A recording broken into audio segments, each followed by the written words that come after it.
All right, guys, welcome to a special interview here on Submission Radio. I'm very proud to have had a chance to catch up with this coach after a crazy 24 hours in the office at UFC 320.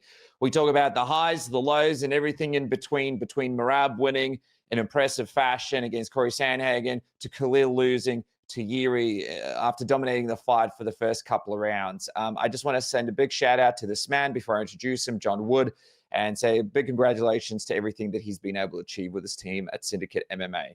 So don't forget to follow John. He's all over the place with so many different fighters. And again, a big shout out to him for joining me, less than 24 hours after a crazy night in Vegas at UFC 320. Let's get to the interview.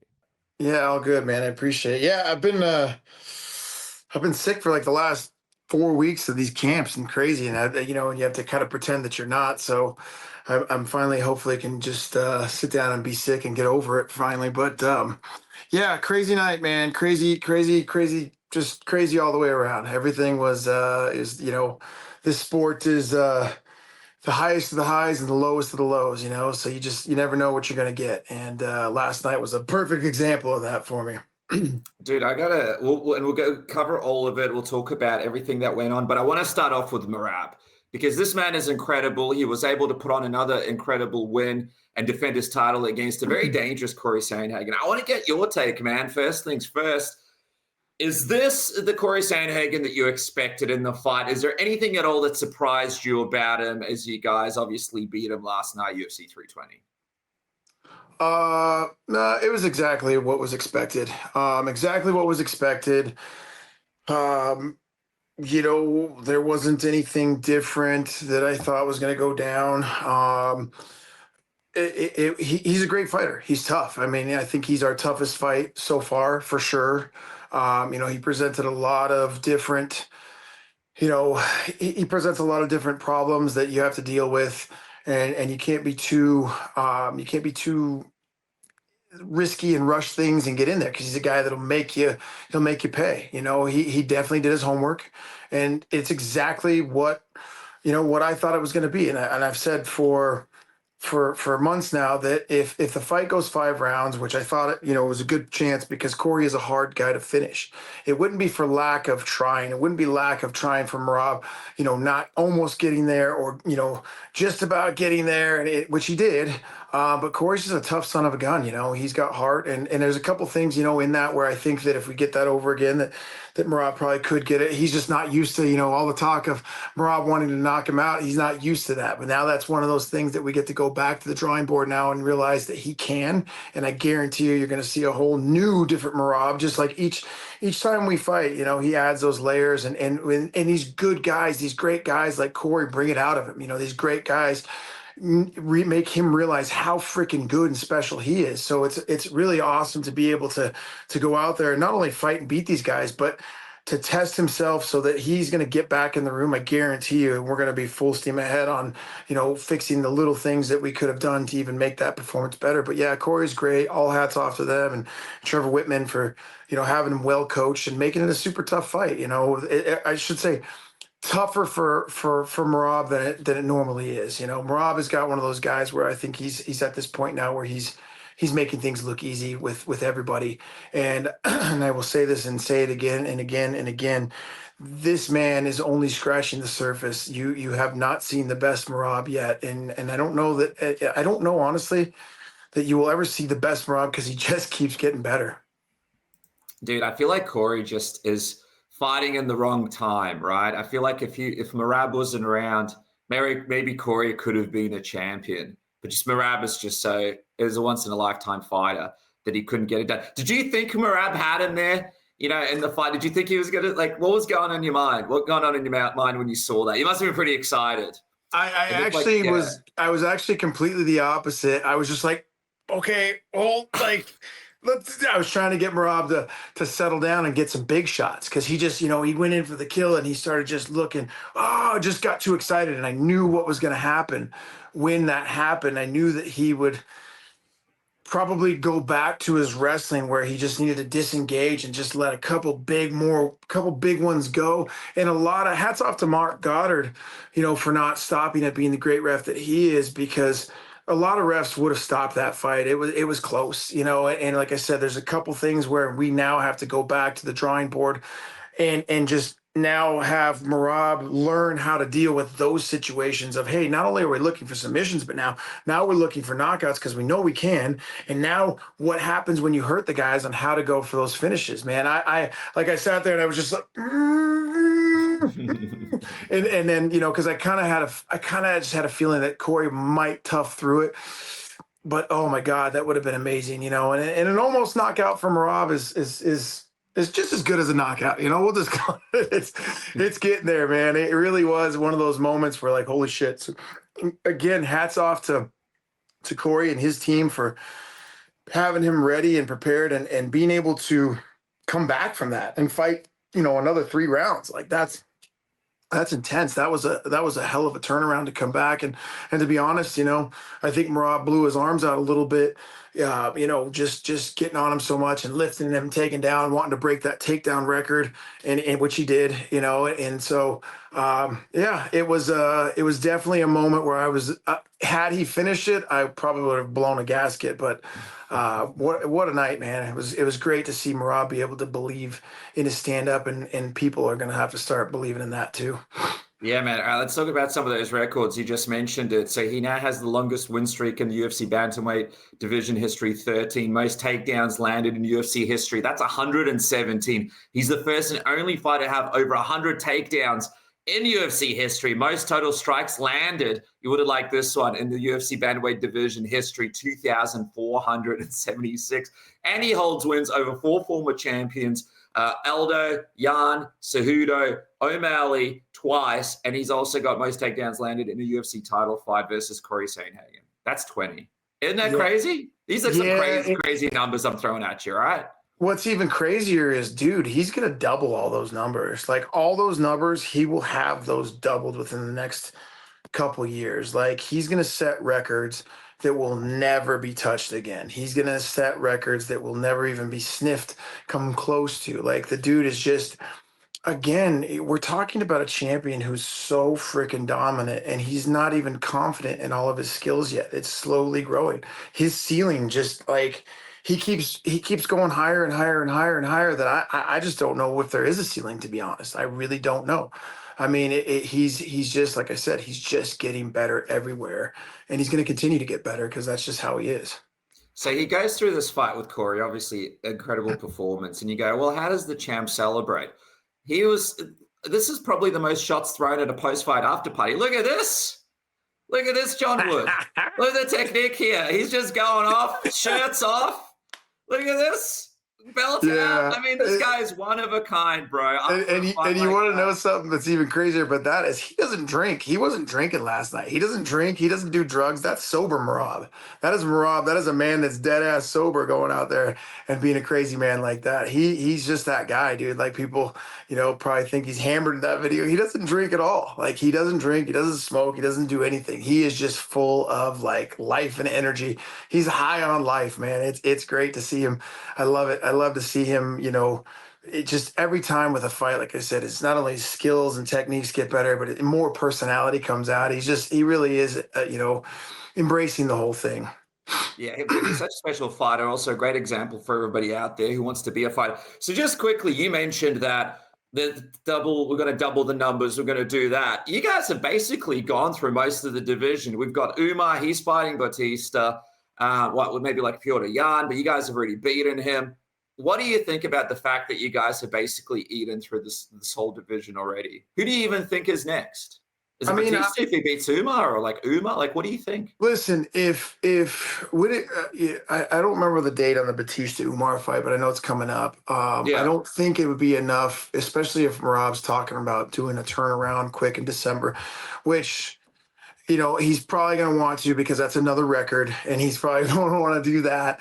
So I do not think that makes logical sense, and that either one of those guys would be ready after that. So Peter Yan is probably, he's the next guy up. But I really do think we're going to lap, the division. And it's not, it's not trying to shit on any of these guys, man. They're all No. awesome fighters, and I'm big fans. I'm a huge fan of Peter Yan. I'm a huge fan of Corey Sandhagen.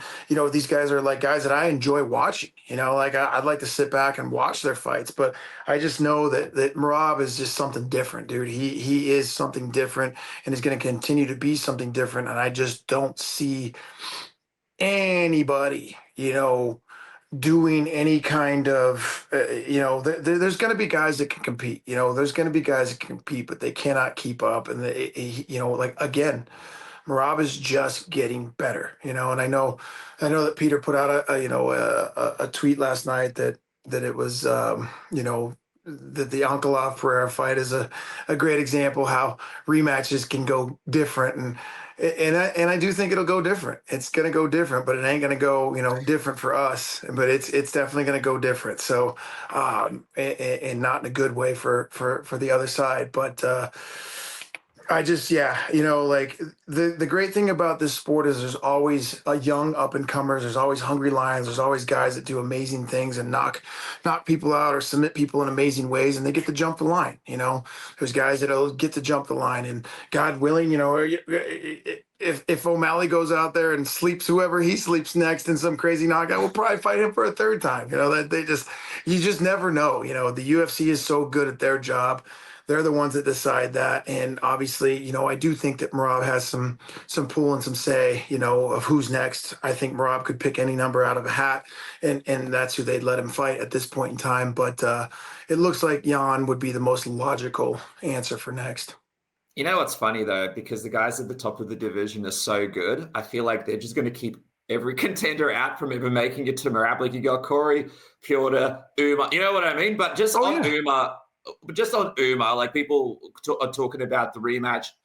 What this version of Merab that we saw yesterday, what do you think the Umar fight looks like if they did have a rematch? If he does get past Batista? I think he finishes Umar. I think he destroys Umar. I think it's way worse for Umar. People, again, try to say that make up all the excuses of whatever Umar's camp had going on and this, that, and the other. That was the worst Merab that you've ever seen. That was the most unhealthy, sick, injured Merab that you will ever see take a short notice fight, hand, back, rib, shins, staph infection, everything you could possibly go. And he still went out there and handled it just like that. I think that he absolutely... And that's one that you don't want to have an angry Merab on your ass. And that's one that Merab, he's not a huge fan of some of the stuff that they say and some of the stuff that he does. So I think that goes in a much more violent fashion, and I think that there's a finish that would be probably coming out of that fight. So if you guys do fight in December, there'll be Piotr, and then who knows, maybe if Umar beats Batista, that could be next. But you guys will be through those guys pretty quickly. Obviously, Alex Volkanovski, he keeps getting brought up for Merab. What an incredible challenge. I know you guys really respect Alex, and Merab really respects Alex as well. But do you think it's likely that we might potentially see an opportunity for him to move up and do this? I mean, 2 more fights, that could be by mid next year. You guys are maybe in a position to do that. And also we've got the new CBS deal, Paramount, big fights. What do you think, man? Do you think it's likely you guys might actually have a crack at moving up next year? I mean, listen, I'm all for Merab staying where he's at until he decides that he actually wants to move up. Now, I think, like I said, I've said this before, I would like to see him go out and break every record that's inhumanly possible to touch first. That I think he just clears out the division, laps him, does it again, and just keeps doing what he's doing to a point where there's literally nothing left, where the UFC comes and says, hey, we're going to offer you the bag. We're going to take the bank. You're going to get, half of this $7 billion deal for this fight, whatever this is, to make it something that's special for these super fights. And to cement his future and his legacy, that's what I'd like to see. And knowing Merab, though, if it's a big enough moment, it's a big enough event, the dude will fight anybody. He doesn't care. He would go up and fight, a welterweight if it was the right thing and the right challenge, and if you left it up to him. But for me, I'm trying to kind of keep him grounded. And like I said, let's go and cement your legacy. Let's get your face on that MMA Mount Rushmore. And then we worry about those things, and I think we're talking the super fights are already, obviously the talk is coming and the buzz is already there, and those things start to kind of get bigger and brought up as the dominance continues. But we'll see. Again, like I said, I think it's do what you need to do in this division, and then whenever it makes sense, and there's nothing left, or like I said, financially, it's so insane that you're set, your kids and grandkids are set for life, then yeah.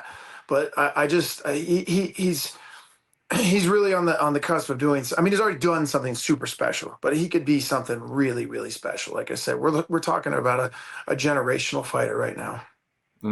It's interesting as well. I think people love this Volkanovski fight because Volk is such a big name, and there's so many similarities, right? Because Alex will fight anybody, Merab will fight anybody. There's some style similarities there a little bit as well, just for a little bit of fun. How do you see them matching up? Because there's some similarities and then there's some Yeah. differences, right? I mean, obviously, I think, Volk is just one of the best to ever do it. Nothing but respect for that guy and his Of team. course. Being the bigger man, he is kind of a version of, Merab, but Volk's a thick dude. I mean, he ain't the tallest guy in the world, but like he's a thick dude that can bang. Yeah. And anytime you're the guy going up, you always run that risk of getting into these guys that have more power, have more, weight on them, more, just they're just bigger dudes, And so I would think the size advantage goes to Volk immediately, obviously. And knowing what I've seen with Merab, it's not like we put Merab with we've had to the last two camps. We've had to actually starting to put Merab with guys that are 55ers and 70ers just so they can take the punishment that he puts on them. Like it is not fun to spar and train with Merab when he's, in camp and going. So we actually put bigger dudes in, like much bigger dudes. And I've seen how he handles it just fine. It's the same pace. It's the same takedown rate. It's the same stand up. So I love that fight. I mean, it's a pick 'em fight. Volkanovski might have a little more clean stand up, but we're getting there, man. Like the fact of the matter is that I'm not trying to reinvent Merab to be this clean striker, this clean wrestler, this clean. Merab is Merab, and our job is to keep him that way, and that's what keeps him so special. So it would be an interesting fight, man. It really would. I don't think, like I said,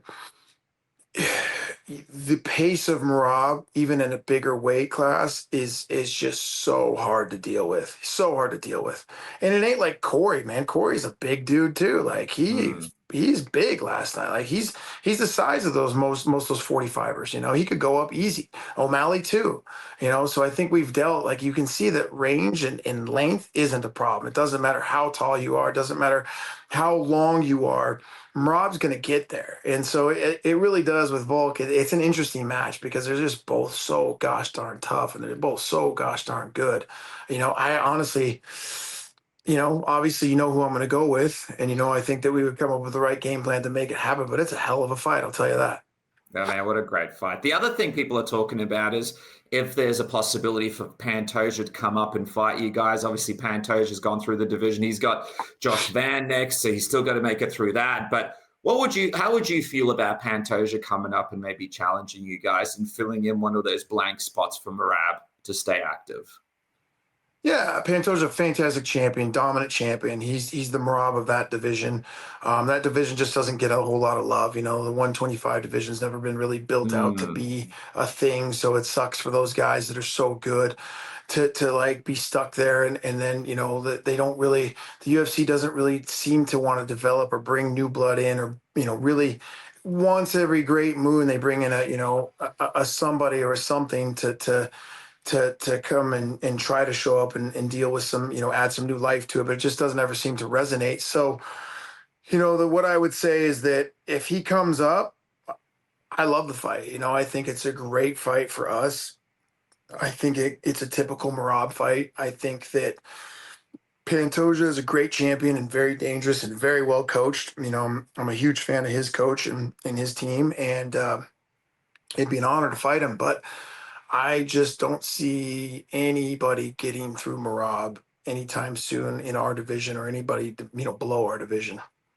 Yeah, I'll tell you, Pantoja, it's funny though how he's in that similar spot in his division. We'll see with Josh Van though what happens. That might be interesting. Hey, by the way, just quickly, Patchy Mix, huh?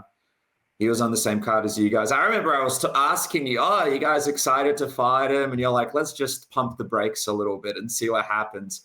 You knew something I didn't, John Wood. I mean, people are sort of questioning a little bit maybe the scorecard, but definitely not the run Patchy. A lot of fans thought Patchy was going to have. Did you have any, were there any surprises for you? The fact that maybe, yeah, UFC maybe a little bit too much of a step up for Patchy in a lot of regards?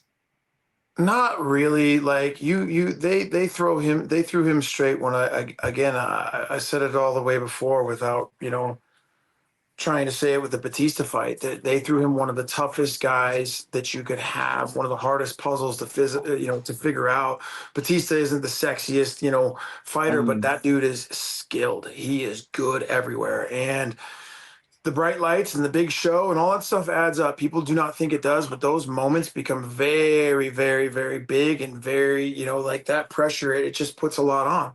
And I believe that honestly, I like Patchy. I've worked with him. I think he's a great guy, but he did talk himself into, into a corner and put even more pressure on. And that's one of those things where it's like, that's where the humble approach sometimes is maybe the better when you come in, because only now look at the situation where he's in is it just even compiles even more. You're in a big hole where we're talking about, maybe one more shot. And, we all know that Patchy is a super talented guy, but mm. the shit is different, and competing and, and the things, like I said, when you're talking about, I'm the best in the world and I can come in here and beat all these guys and I will be champion. That's a big weight to carry on your back. And you're just like, I get it. I love the confidence. That's what what all these guys do, and they should be doing it. But there's a way to do it where it's not so, not so out there that when something bad happens that the world turns on you and shits on you. Not that that matters, but you just put more pressure on yourself than sometimes you need to. You talk yourself up more than you need to, and that was something like even in the Corey fight, I felt the whole time like Corey's a great fighter. He's fantastic, but some of the talk and some of the things I just didn't believe that it was, really, um that I felt like he was talking himself up to be able to compete on that level too. And it just, it's just a slippery slope, man. And I hope Patchy, gets it together. Like I said, he's a great dude, and I've enjoyed working with him. And and like I said, nothing bad to say about him, but it just, you put yourself in some positions sometimes that can get a little dicey. Yeah, man, great take there, and we'll see if he can regain his feet and find some success towards the end of his run here at the UFC. Okay, so you were in a weird situation, man, and this just shows how great of a coach you are. Because for people who don't realize, coaching is really tough. Coaching on the amateur level is tough. Then when you get to the pros, it's tough. In the UFC, it's really tough. The elite of the UFC is the toughest. But then having the best fighters, and then having to coach them basically back to back on a massive card is almost impossible. Not many people can do it. It's you and just like a handful of other guys in the world that can do it successfully. You have Khalil versus Jiri. Khalil is doing so well in that fight, and then unfortunately things don't go to plan in that last round, and then you have to quickly collect yourself, switch your mindset, and walk out with Merab into this pivotal title fight. Just take me through that, man. Like, as a coach and someone who's so close with Khalil, so close with Merab, and this moment is crazy. How do you stay focused? How do you kind of prepare yourself mentally to switch? Because you're going to now have to make sure Merab gets through this title defense. How did you do that, man? Yeah, last night was definitely one of the more chaotic fights, and I've done back to back fights plenty of times, but not at this level. Like you said, this is the highest level with the highest stakes, and a lot on the line, and with two guys that I genuinely love and care about. Like I love those guys. Khalil, I've been with for so long now, and Merab the last 6 years, and just getting so close with him. It really is. It was a crazy, crazy situation. I like from the start, it just seemed like we got there and I wrapped Khalil's hands. And by the time I wrapped his hands, it was almost time to like go. The fights went fast. It was chaos. They're filming the, documentary and doing all this stuff. I got mics on me. People wanted to interview. It was one of the most chaotic moments I've ever had as a coach. And then, just to get out there was crazy. And then obviously it would have been a lot sweeter. And it really was one of the most bittersweet moments because, like I said, I really do I love Khalil, man. And that's one that like hurt my heart so bad after that fight because also too, we were so close, just so close. He's 2.5 minutes away from winning that fight. And to have it go out the way he did, one balls to the wall fight, great performance and fight of the night. But and also the way it went down at the end, laying there in a pool of blood was just like, oh God, that's, heartbreaking enough anyways. But Mm. I don't want to, like I said, I truly care about every one of my fighters and I don't want to leave those moments. And it was just tough, like sitting in there because I knew what we had to go back and get done on the other side. So, I waited till he got back up on the stool and I just told him, I said, hey man, I'm so freaking sorry, but I've got to, I got to run back and take care of Merab. And, there's a person waiting at the cage to take me from the back all the way around to Man. run right over, run around half the arena, change all of the clothes, change all the mics, do all the bullshit. Right when I got there, we walked right out and then just, change the mindset. And that is the thing that I preach the most to my guys is this is the roller coaster. It's the highest of the highs, the lowest of the lows, and there's nothing more. An example is for coaching for sure last night. Like I was devastated, but that shit, it's on to the next. It's on to the next moment. And that's the thing that like I said, I preach. You have a bad round, forget it. We're on to the next. You have a good round, forget it. We're on to the next. Stay focused. And that's what these guys, hire coaches and hire us to do is we can't take that into the next. Good night, bad night, doesn't matter. Usually you got a little time in between to kind of decompress and figure in some usually weeks before you have fights of this magnitude, but it was minutes. But the good Lord blessed me with the ability, honestly, to in big moments, I've always been able to kind of flip that switch, turn off. I don't get nervous. I don't freak out and just focus in. I can tell you this, I do not remember I do not remember a lot of anything, the walkouts, anything other than cornering those two guys. It was a massive blur. But you just have to stay centered and stay grounded for them because if you're nervous and feeling like shit, that always comes through and that's just not what you can portray or put out there for the fighters at this level or any level. That's coaching is the biggest thing and it's the most important thing in my life. And to be there for these guys is on whatever they need, whenever they need it is number one. So my emotions, my feelings, my thing, it doesn't matter. So you've got to learn to really kind of turn that stuff off and focus when the time is needed. And that's what I feel like, was able to do. But I will say it was a very bittersweet, after Merab won. Obviously, I'm ecstatic for him, but it was rough. It was a different feeling last night. I can tell you that for sure. Dude, you're an incredible coach. So many coaches crumble in these situations, and you're just a special, special coach. I know a lot of people watching this, they'll be watching it from the perspective of, hey, Marab's a great champion. But I know there's a lot of prospective coaches watching this, learning so much from you, man. And yeah, again, incredible stuff. You put out a message for Khalil here about how it was a bittersweet moment, how proud you are of everything he's accomplished inside and out, and he's got the champion's heart. He's going to do amazing things. Back to the drawing board, but the next version of Khalil is the best version on Khalil. And of course, Khalil down there saying you said you love him. He said he loves you too. And then Merab as well saying how much of a warrior he is. Khalil is a once in a lifetime fighter. We're not going to get a fighter like this in the light heavyweight division. Obviously, Jiri was able to come back and capitalize, and that's what makes Jiri so dangerous, right? Like you can never really quite count him out. Yeah. Yeah. Like in that third round, yeah. How do you look back on that? Because it just looked like you guys had it. It looked like you guys had it all won, and it was just that exchange, right? It's just what makes Jiri a very Yeah. strange and dangerous fighter. Like, yeah, It's what makes Jiri strange and dangerous. It's what makes MMA strange and dangerous. It's what that fight right there and fights like that are what makes our sport so special. Obviously, I'd like to be on the other end of it, but that is what makes our sport different and so special is that, like you said, you think you've got it figured out and all of a sudden you don't. We had a good game plan coming in and I really felt like there was a couple things small things that we didn't capitalize on. I knew this was my biggest worry going in. I knew Khalil was just ready to scrap. He was ready to let it go. He was ready to get out there and exchange like that. And that was the one thing that I was hoping wasn't going to happen, you know. And Jiri is just obviously he's a tremendous fighter, weird fighter, and tremendous professional, and a heart like that dude's got, you know, the heart of a lion also. And so um, he just knew what had to be done, and he sensed something in Khalil getting a little tired. And you know, I think some of those body shots and a couple things kind of changed, you know, the dynamic going into the third round, and it just he sensed the moment and he took it. That's what makes these guys at the top when you have somebody hurt or you are down and you need to push it.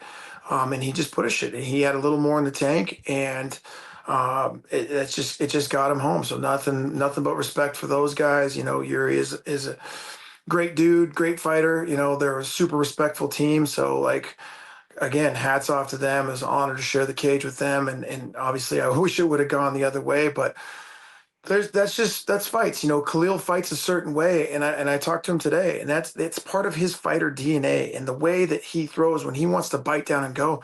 That's won us a lot of fights.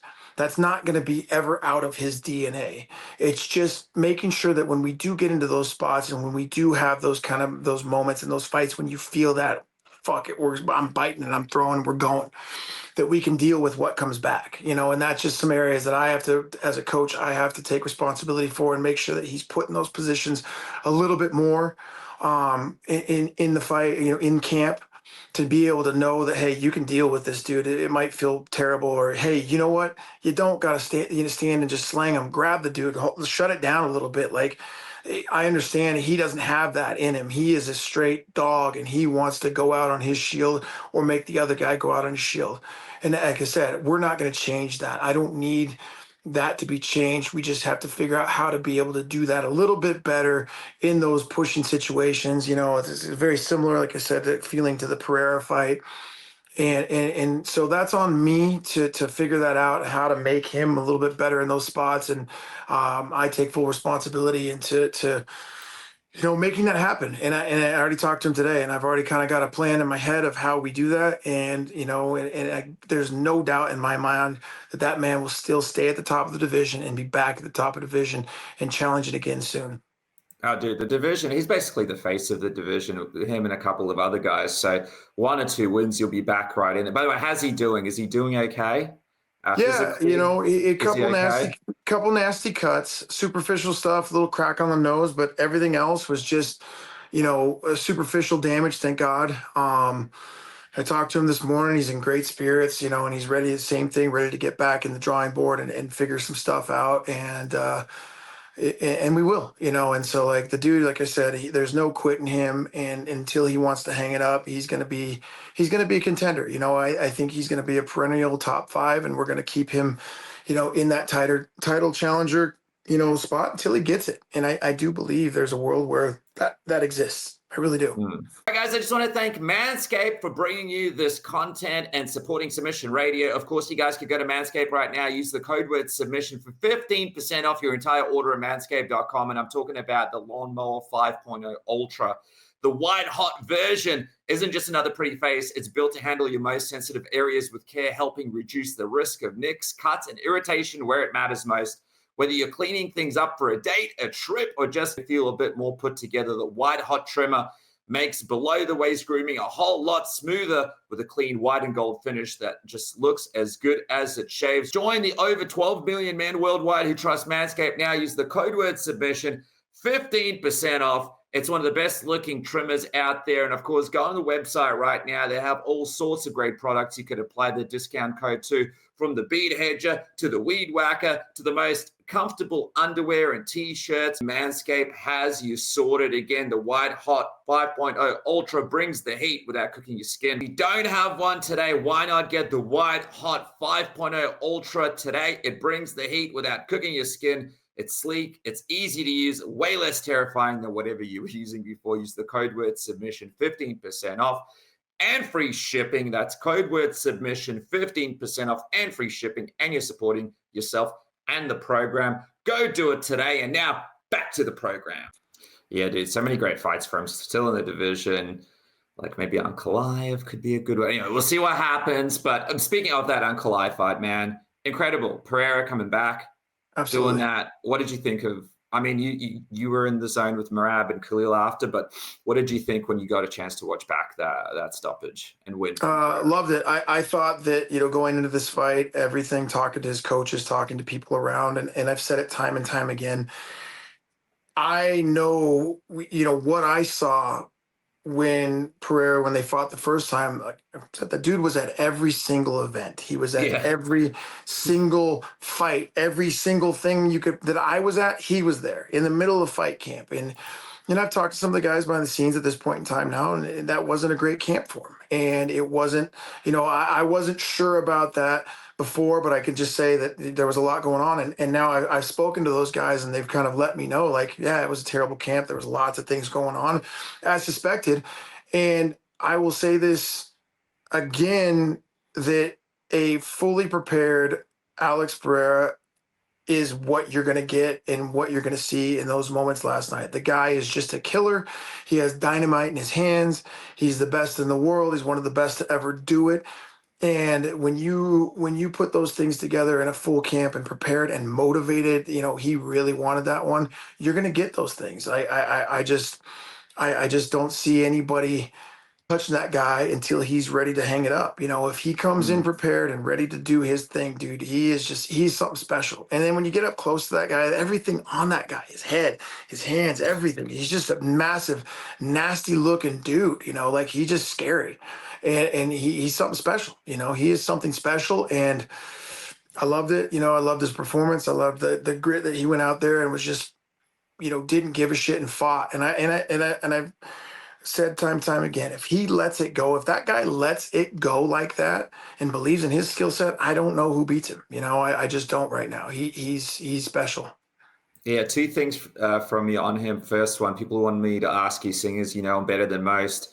Ulberg, do you think he would stand a chance against Alex Pereira if he got put up next after that great performance against Dom Reyes the other week in Perth? Obviously stands a chance. I mean, you're talking about a powerful division, and they're always one punch away. Everybody's always one punch away in 205 and heavyweight from changing the dynamic of how the fight goes. Very crafty striker, isn't he? A good counter striker, nice footwork. Yeah, but with that being said, again, Poatan for me has hit that spot, and what he did last night.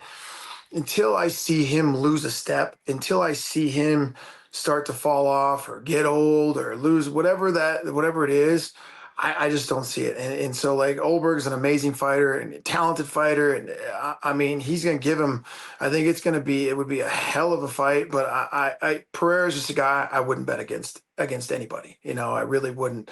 And so unless it's one of my guys, then of course I'm betting against him. But it's it's no, you're not allowed to bet. No bet. but yeah, it's I just think Pereira's back on top of his game right now. I'm going to challenge that because Pereira wants to fight John Jones at heavyweight. Would you still be betting for Pereira then? Different division. And here's the thing. Yeah. With what I just said about Pereira is what I say about John Jones. Until somebody solves the puzzle of John Jones, I do not believe that man can be beat.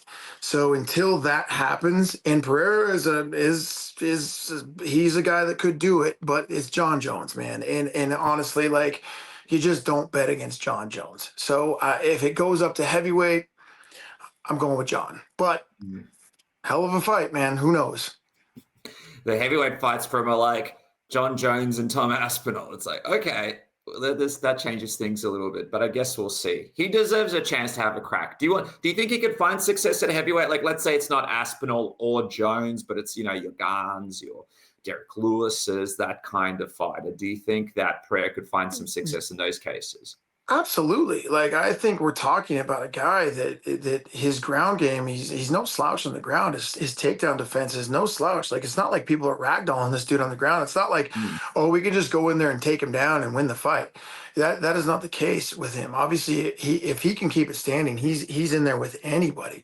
Going up again, talking about going up a weight class, these big boys have a different kind of power and a different kind of thing that they are used to. But also being up close and personal with Pereira, holy shit, he's right there. I mean, the power will translate. It's just the body mass and the frame, but he's also he's just a big ass dude. Like he's not a little dude, man. He ain't like he's just so damn tall and lanky that maybe he doesn't look as big. But when you get close to that man, he's heavyweight built. Like everything on that dude screams like he could put on some weight and fill out and he'd be just fine. So I think Pereira competes with everybody, and if not, could possibly become the heavyweight, champ. John, like I said, again, John Jones is just John Jones. We're talking about otherworldly, Yeah. John Jones things. So, but I would happily, put Pereira up against any heavyweight in the division. Yeah, I feel like it's like you go up, you lose, doesn't matter. You can come back down, and then you can do Yeah. the rematch with Khalil. You can, that thing's always open. That was a classic as well. But dude, congratulations to you, obviously, on Merab, and sending my thoughts to Khalil. I can't wait to see you come back. So many great fights for him in the division. Of course, everything else that you're doing. What is next for you, my friend? And also, you're going to get a chance to have a little bit of a break, or what? Are we flying straight to the next thing? Bit of a break, man. We got like 30 people in camp right now. Who's up next? I'll fly out to Texas this weekend to the Brennan boys, Chris Brennan, the Nogi, OG Nogi. His boys, Lucas and Tyler Brennan, are fighting this week in Texas. So I'm gonna go out and corner those guys. I come back home, be home for a few days, and I'll ship out for Davy Grant in Canada, and that's going to be a banger. You want to see a hell of a fight? We're talking about another fight of the night contender right there, for sure. And then it's just every weekend after. So we're booked all the way out until November, December right now. So it's there is really no time. That's the only unfortunate part. I wish MMA had some seasons just so I could take.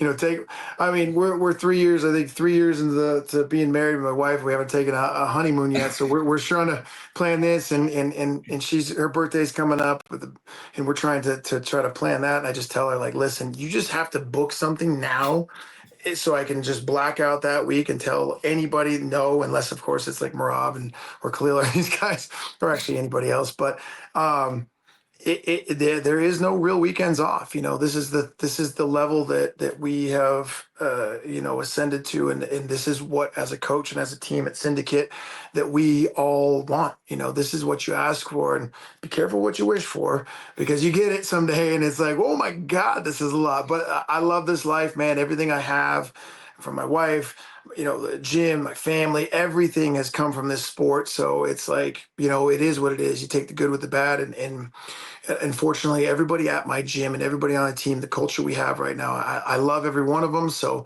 traveling with them and doing all this stuff it makes it real easy. Well, Jen, I appreciate you, man. You're a special man. You're a special coach, special leader. And I congratulate you on a big night, UFC 320. Wins, all losses, so much class, man. And congratulations to you and your entire team. Thank you so much for joining me here today. I know how buggered you are. Thank you, man. So much for joining me, man. I really appreciate it. And I appreciate all the kind words. Thank you.